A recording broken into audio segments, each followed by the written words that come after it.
Hey, what's going on, guys? The Horror Man back with a brand new tag video.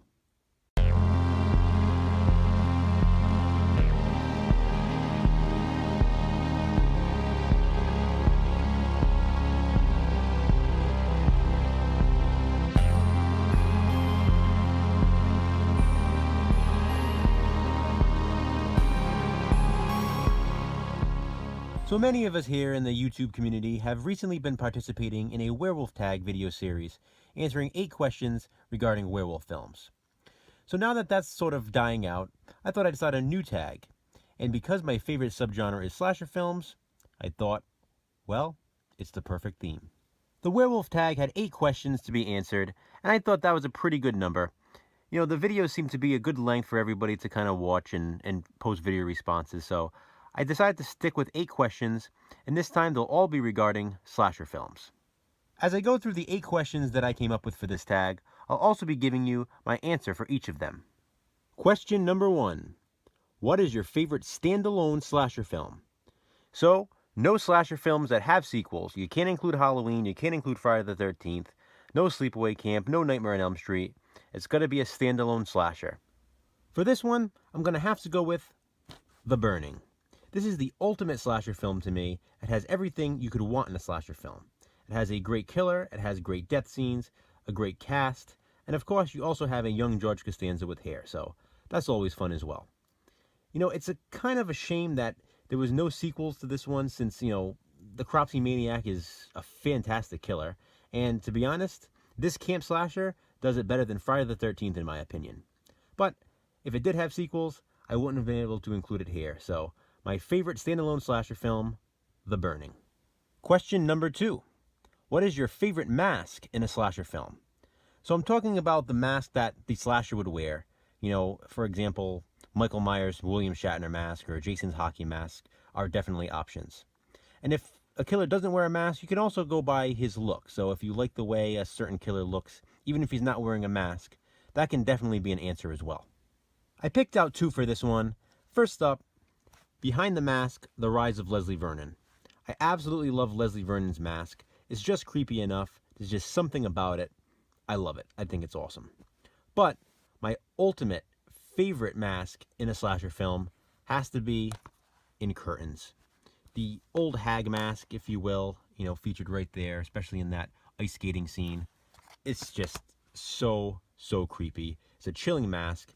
And to be honest, it's the best part about this movie.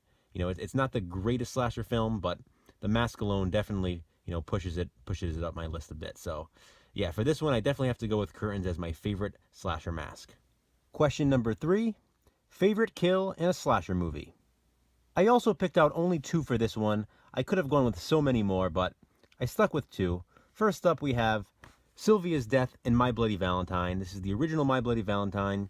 The death I'm talking about is when he hangs her on the hook, and he has the, you know, the water nozzle coming out of her mouth, basically. So when they find her body, she's just kind of hanging there, and the water's pouring out of her mouth like a spout. Like you can basically take a shower from the water coming out of her mouth. I thought that was great. You know, her mouth's wide open. She kind of has like that look of pure terror on her face, and she's obviously hanging there on the hook dead, you know, with just that water shooting out. So such an awesome scene, and even better, of course, on the uncut version. And the other one I have here is Hatchet. Amazing kill scenes in this entire series, but the one I'm talking about here is Patrika Darbo's scene, you know, the older couple, the wife in the first film. You know, Victor Crowley grabs the top of her mouth and the bottom of her mouth, bottom of her jaw there, and just kind of rips her head right in half, you know, at the mouth. So, you know, wide-eyed, wide mouth, and yeah, that's it for her. So had to go with those 2. Those are the first 2 that actually came to mind for best kills in a slasher film. Question number 4, favorite setting in a slasher film? I have a few picked out for this one as well. First up, The Initiation. You guys know I love movies that take place in malls, and this has one of the creepiest, eeriest malls that I've ever seen. You know, a big part of this slasher film takes place in a mall, and again, it's just one of the most bizarre malls I've ever seen. So really adds to this one for me. It definitely makes it one of the better slasher films for me, one of the better standalone slashers. I really love the setting in this one. Also had to go with Intruder. you know, that claustrophobic small grocery store. There's just nothing like it. This movie is just over the top awesome, and the setting is a big part of that. And then finally, also the funhouse.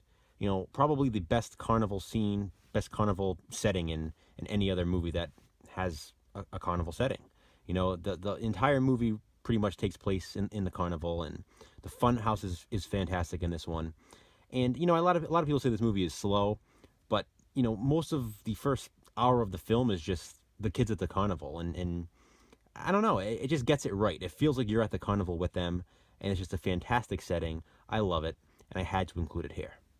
Question number 5, your favorite final girl in a slasher film. This one was pretty easy for me.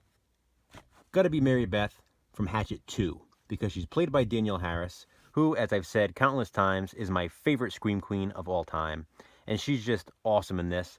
The ending of this movie alone with her is just fantastic, and if you're going to be a final girl, that's the way to be a final girl. So Mary Beth, played by Danielle Harris in Hatchet 2, is my favorite final girl in a slasher film. Question number 6, what do you think is the most overrated slasher film? Now I have to go with Prom Night for this one, the original. You know, it's okay, but it's just not great.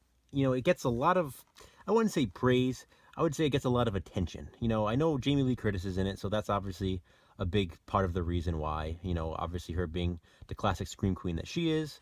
But to me, this is just another basic slasher and really not one of the best. It definitely gets more attention than it deserves, in my opinion. Still good, not great. Prom Night. Question number 7. What do you think is the most underrated slasher? I'm going to go with Madman for this one. You know, I say that because it sort of gets lost behind Friday the 13th, The Burning, and Sleepaway Camp. You know, because it's just another camp slasher, but it really is good. You know, it's not the best out of those that I mentioned, but it's still worthy enough to get more attention than it gets.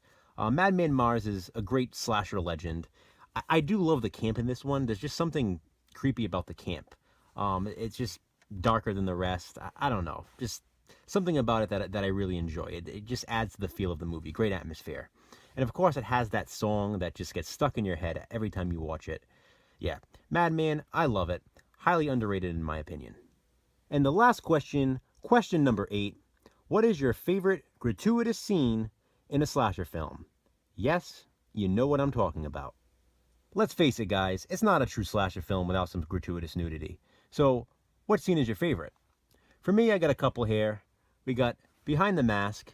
It's the only gratuitous nude scene in the movie, so if you've seen it, then you know what I'm talking about. I don't think there's any other close-up scene in a slasher film quite like this one.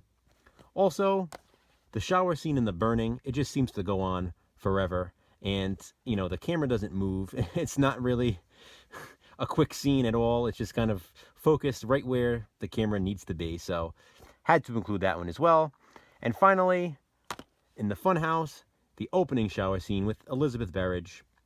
I remember sneaking this one when I was younger. You know, this movie used to come on TV, and of course it was cut on TV. But I also remember, you know, renting it from the video store, and you know, I was supposed to be closing my eyes during that scene as a kid, and I used to peek. You know, that one was always memorable for me. So I definitely had to include it here. So that's it, guys. I hope you enjoy this idea. I'm tagging Jason from Horrific Nightmares, Andrew Ballina, and Nick the Last Shoegazer. Tag, you guys are it. Let's see those video responses, and then keep this thing going. Also, please link everybody's videos to yours. So when you post a video response, post the person's video that tagged you. That way we can get a little bit of a networking thing going on. Maybe introduce some other YouTubers to people they may not be subscribed to. So, as I said, let's keep this thing going. Let's see those video responses. Get tagging everybody. Thanks for watching. I appreciate it.